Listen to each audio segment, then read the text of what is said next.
Hey, what's up YouTube? Expose them back with another video.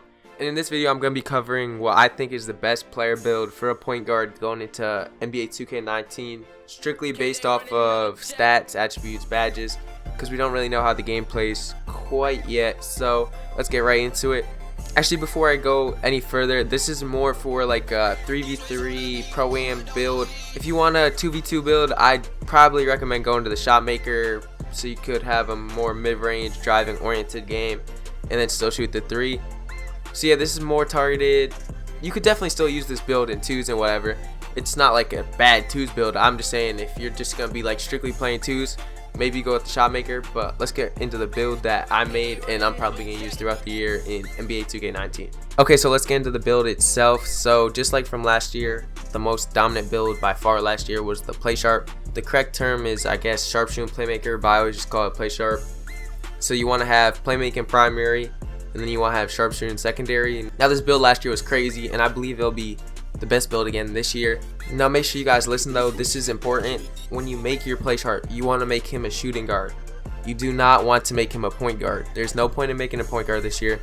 I'm going to show you guys the side-by-side badges between the point guard play sharp and then the shooting guard play sharp. You get your catch and shoot on silver, which is an upgrade from bronze, and then you get deep range deadeye, which is a really big shooting badge, upgrade from bronze to silver. So those two game changers. That's why at first when I was looking at the play sharp, I didn't like it, but then once I saw those two were upgraded compared to, like, I would have had shot maker badges with the play sharp. So again, those two badges upgraded made me definitely go towards this play sharp build. You lose charge card to bronze, but that's not that big a deal, you know. Who cares? So next you're gonna want to choose his wingspan. And guys, I know you guys have been having a lot of trouble deciding, hey, what weight do I go, what wingspan do I go, and hopefully this will help you guys clear it up, because a lot of you guys are like, I don't want to go minimum wingspan, I don't want to have T-Rex arms, but I don't want to ruin my stats or whatever. So let me explain this to you guys. 2K's trying to pull a fast one on you guys. I don't know how to word it correctly, so I'm just gonna say that. So basically what I'm trying to say is, last year with the 6'5 play sharp, I'm gonna show you guys right now, 6'5 play sharp, same exact build I'm making right now on 2K19, 6'5 play sharp, 2K18, lowest weight, same exact build. If you max his wingspan out, the highest it could go is 80.9. That's maximum. It cannot go any higher. 80.9. Now this year the default, which won't change any of your stats, you'll just get the base stats or whatever, is 84 inches. So we're already up 2.1 inches, you know, at default. So then you go down all the way to minimum. So then you'll get your ball control up, you'll get your speed with ball up, all that. And then I think your 3-point shot, your open 3-point shot goes up. Your contested 3 might go down a little, but you go all the way down, your wingspan goes down to a 79.3, which is only down 1.6 inches from last year's max. So you're literally over last year's default, I think, with minimum this year. I play it safe. I just went down like 2 or whatever, 2 ticks, but you could literally go down as many as you want. You could go minimum, you could go 2 above minimum, whatever you want to try.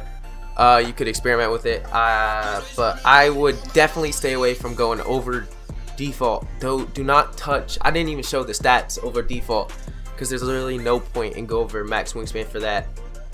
So definitely stick to the under default. You could try default. I'd recommend going under at least 1, maybe 2, and then if you really feel like it, you like dribbling a lot or whatever, maybe go down to the minimum to get the extra stat boost.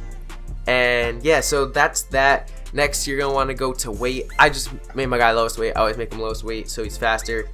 Now strength is important this year. Maybe you want to not go all the way min, maybe you go like 180 or whatever, because as you can see when you go down the ticks, strength goes down a lot as you go left, but the others don't like correlate as much to it. You get what I'm saying? Like the strength will go down a lot and the bulk control will only go up a little, but strength has never meant that much in any 2K. So right now I just went lowest weight, and so that's the build.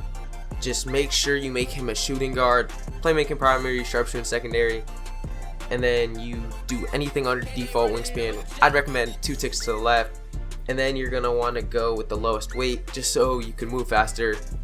And that's the build that I made.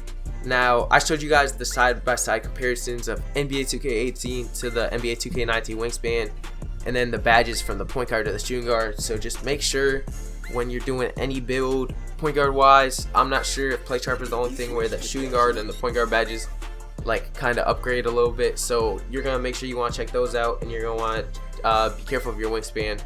You don't want to make it too large and ruin your stats, because like I said, literally the default in this game is longer than the max in last year's game. So I want you guys to stay away from making like max wingspan players. It's kind of pointless this year, at least for the point guard position. I don't know about the other positions, but yeah, that's all. YouTube, make sure to leave a like, comment down below, and subscribe. It really means a lot. And peace, YouTube. After going back and editing it, I realized that I forgot to go over the height, so I went with 6'4" because I went with 6'5" because I don't like the 6'4". If you guys like the 6'4", you could go with it, but personally in the past 2Ks, 6'4", you get that very quick release, and personally I don't like it. I feel like it messes up my jump shot, so I'd rather take the extra inch and just stay with the 6'5" that I had from last year. So that's why I personally went with 6'5", but if you guys want to, you could go with 6'4".